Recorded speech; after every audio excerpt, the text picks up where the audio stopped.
एक सुबह जहरा की जादुई किताब खुली और चमकता हुआ नक्शा फिर से जगमगाने लगा। अब्दू जल्दी आओ, देखो ये रहा हमारा अगला रोमांचक सफर। हम एक ऐसी जगह जा रहे हैं जहां हर दीवार कुछ कहती है और हर रास्ता किसी कहानी की ओर ले जाता है।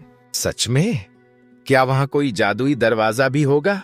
शायद, लेकिन पहले हमें ये नक्शा समझना होगा। देखो ये चिन्ह लगता है कोई पुरानी इमारत है और ये नदी के पास बना है। ओह, क्या वहाँ खजाना मिलेगा? अगला पड़ाव ताजमहल। यह ताजमहल का मुख्य द्वार है। इसे दरवाजा ए रोजा कहते हैं। क्या मैं इसे खटखटा सकता हूँ? यह हमेशा प्यार के लिए खुला रहता है। इतना बड़ा दरवाजा लगता है किसी राजा का जादुई किला है। ये एक तरह से प्यार की कहानी का दरवाजा है जो आज भी हर आने वाले को चुपचाप सलाम करता है। जैसे ही वे आगे बढ़े, एक विशाल सफेद महल दिखाई दिया। हवा जैसे रुक गई हो और समय कुछ पल के लिए थम गया हो। वो रहा ताजमहल। ये सफेद संगमरमर से बना है। क्या यह वनीला आइसक्रीम से बना है? नहीं पगले, यह राजस्थान के मकराना का संगमरमर है। जहरा ने चलते चलते समझाया। शाहजहां ने इसे अपनी पत्नी मुमताज महल के लिए बनवाया था। इसे बनने में 22 साल लगे। क्या यह उनके बर्थडे गिफ्ट था? नहीं, ये उनके प्यार की निशानी थी। प्यार की निशानी? जैसे मम्मी पापा की शादी वाली फोटो? बिल्कुल, लेकिन ये फोटो नहीं, एक पूरा महल है जो प्यार के लिए बनाया गया था। वे प्यास जैसे गुंबद और ऊंची मीनारों की ओर देखने लगे। देखो ये 4 मीनारें, ये थोड़ी बाहर की ओर झुकी हैं ताकि भूकंप में ताजमहल को नुकसान न हो। अरे, झुकी हुई मीनारें, तो क्या ये गिर नहीं जाएंगी? नहीं, यही तो कमाल है। अगर कभी जमीन हिले तो ये मीनारें बाहर की तरफ गिरेंगी ताकि ताजमहल बचा रहे। वाह, मतलब इन मीनारों ने भी ताजमहल की रक्षा की प्लानिंग कर रखी है। हाँ, जैसे 4 सच्चे दोस्त जो हमेशा साथ खड़े रहते हैं। वे एक हरे भरे बाग में पहुंचे जो 4 हिस्सों में था। इसे 4 बाग कहते हैं। ये स्वर्ग की 4 नदियों का प्रतीक है, पानी, दूध, शहद और शराब। क्या सच में? शहद की नदी? उसमें तो चींटियां भी तैरेंगी। ये असली नदियां नहीं हैं अब्दू, ये प्रतीक हैं, यानी संकेत।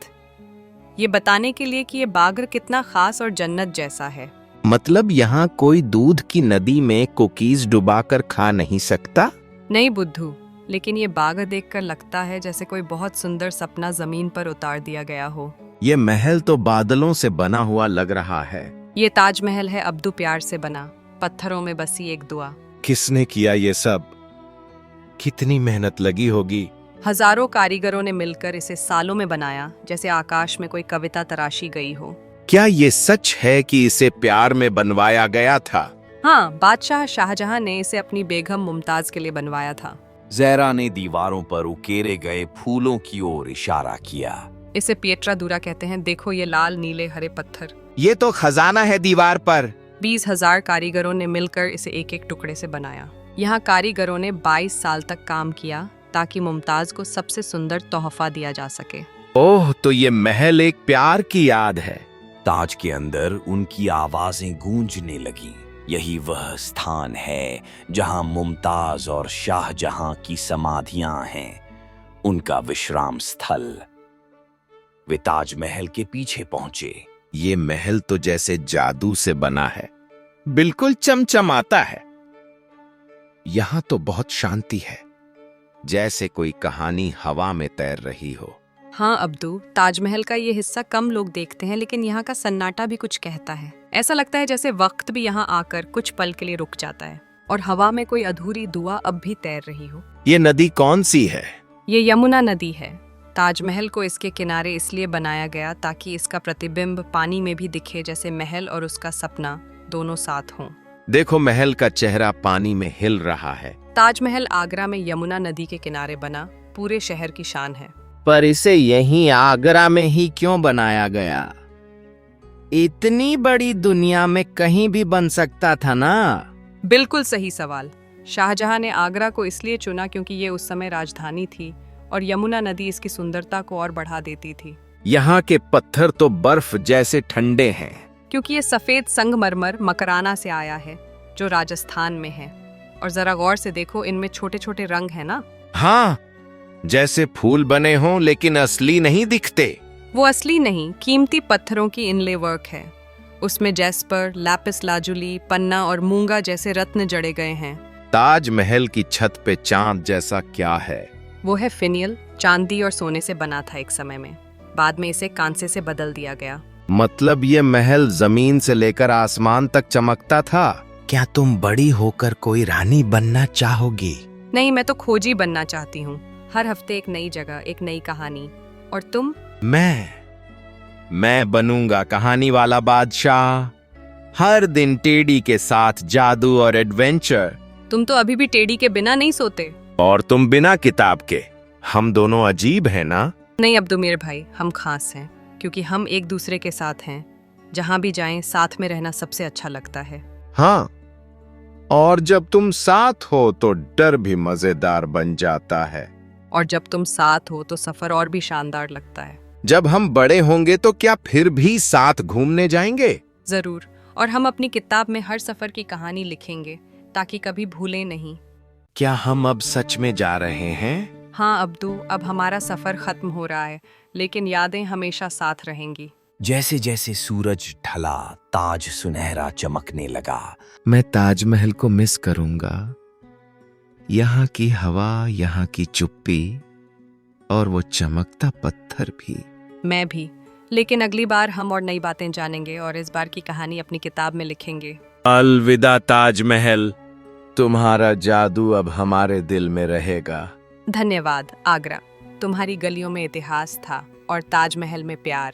फिर मिलेंगे किसी नई कहानी में। उफ, कितना लंबा सफर था, लेकिन मजा आ गया। हाँ अब्दू, ताजमहल को देखना जैसे सपना था जो सच हो गया। अब्दू, अब जब हमने ताजमहल को अच्छे से देख लिया, क्या तुम तैयार हो एक मजेदार क्विज के लिए? हाँ चलो देखते हैं मैं कितना याद रख पाया। पहला सवाल, ताजमहल किसने बनवाया था? ये तो आसान है, शाहजहां ने। सही जवाब। अब तो तुम्हारा नाम इतिहास चैंपियन होना चाहिए। दूसरा सवाल, ताजमहल किस शहर में बना है? आगरा। वाह, लगता है तुम्हें नक्शा भी याद है। अब ये बताओ, ताजमहल को बनने में कितने साल लगे थे? 22 साल। और उसमें बहुत सारे कारीगरों ने काम किया था। अच्छा ये बताओ, ताजमहल को सजाने के लिए कौन कौन से कीमती पत्थर इस्तेमाल हुए? पन्ना, मूंगा, लैपिस लाजुली और जैस्पर। एकदम सही, जैसे तुम्हारी यादाश्त भी हीरा है। और ये आखिरी सवाल, ताजमहल किस नदी के किनारे बना है? यमुना नदी। बिल्कुल। अब्दू, मुझे लगता है तुम्हें एक गोल्ड स्टार मिलना चाहिए। अगर आप भी सब जवाब जानते थे तो आप भी हमारे क्विज स्टार हैं। अगली बार फिर मिलेंगे एक नई जगह, नई कहानी के साथ। अलविदा दोस्तों, जल्दी मिलेंगे। क्या आप तैयार हैं ज़हरा और अब्दू के अगले जादुई सफर के लिए? तो हमारे साथ जुड़े रहिए और अभी सब्सक्राइब कीजिए हमारे YouTube चैनल को, ताकि आप कोई भी रोमांचक कहानी मिस न करें। फिर मिलेंगे एक नई कहानी, एक नई जगह और नए जादू के साथ।